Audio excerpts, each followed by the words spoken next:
गोट्यात सुटलं. तिथलं शानगान काढायचं, तिथलं लुटून काढायचं. घरी आल्याबरोबर लगेच भांडी घासायची.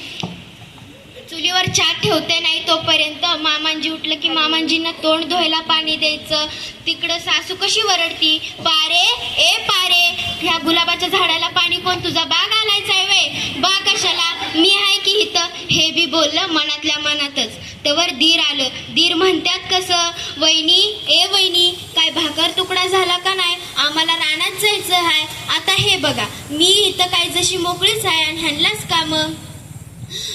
तवर धनी आलं. धनी म्हणतात कसं, ए पारे, अगं माझं पाय लयच दुखायलं, तर जरा तेलानं चेपून देतीस काय.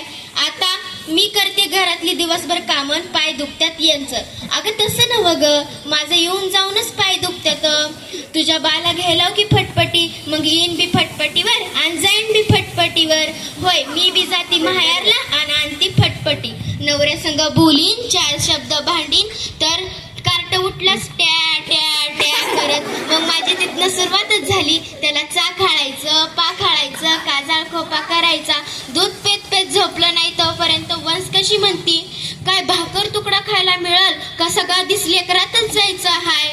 हे कसं झालंय, मी म्हणजे बैल यांची कामं करायला. मला एका दिवशी कोणीच म्हणत नाही, थांब जरा श्वास घे. म्हणूनच माझ्यासारखी एक स्त्री बनते, वैतागलेली स्त्री. धन्यवाद.